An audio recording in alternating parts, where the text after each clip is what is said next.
ময়মনসিংহে মাটির নিচে নষ্ট হচ্ছে রেলের কোটি টাকার সম্পদ। এছাড়া রক্ষণাবেক্ষণের অভাবে দিন দিন হারিয়ে যাচ্ছে রেল লাইনের সরঞ্জাম সহ মূল্যবান জিনিস। এই সুযোগে রেলওয়ের বিস্তীর্ণ জায়গা বেদখল হয়ে অবৈধভাবে গড়ে উঠেছে হাটবাজার এবং দোকানপাট। মাঝে মধ্যে অভিযান চালালেও নেই স্থায়ী সমাধান। তবে রেল বিভাগ বলছে, পুরাতন সরঞ্জাম বিষয়ে ঊর্ধ্বতন কর্তৃপক্ষের অনুমতি সাপেক্ষে ব্যবস্থা নেওয়া হবে। ময়মনসিংহ থেকে আওলাদ রুবেলের প্রতিবেদন। ময়মনসিংহে নতুন রেললাইন হওয়ার বদলে বন্ধ হয়ে গেছে অনেক পুরাতন রেললাইন। বন্ধ রেলপথগুলো পুনরায় চালু করার উদ্যোগ না নেয়ায় মাটিতে মিশে যাচ্ছে রেলওয়ের কোটি কোটি টাকার সম্পদ। খোলা আকাশের নিচে অকেজো হচ্ছে যন্ত্রপাতি আর চুরি হচ্ছে বিভিন্ন মালামাল।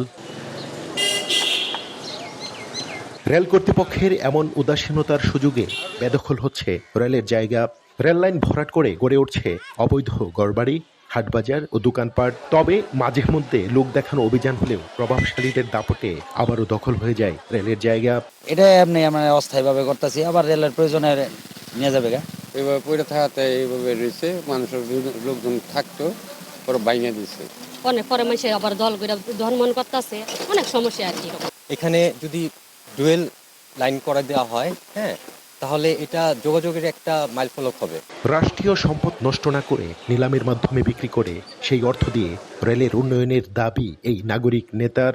অপ্রয়োজনীয় সম্পদগুলো উদ্ধার করে এগুলো যদি বিক্রি করা যায়, নিলাম করা যায়, সেগুলো করে এগুলো অর্থ দিয়েই রাষ্ট্রের আমাদের রেল বিভাগের কাজে ব্যবহৃত হোক। রেলের পুরাতন যন্ত্রপাতির বিষয়ে ঊর্ধ্বতন কর্তৃপক্ষের সিদ্ধান্ত অনুযায়ী ব্যবস্থা নেওয়ার কথা জানান রেল বিভাগ। হয়তো নতুন করে লাইন করবে এবং পুরাতনটা এটা আমরা কোন কাজে ব্যবহার করব সেই অনুমোদন সাপেক্ষে আমরা রেলে যাতে আর্নিং হয় বা রেলের উপকারে ব্যবহার হয় সেই চেষ্টাটা আমরা। রাষ্ট্রীয় সম্পদের অপচয়ের পরিবর্তে সেগুলোকে উন্নয়নের কাজে লাগাতে প্রয়োজনীয় পদক্ষেপ নেবে রেল কর্তৃপক্ষ, এমনটাই প্রত্যাশা ময়মনসিংহবাসীর।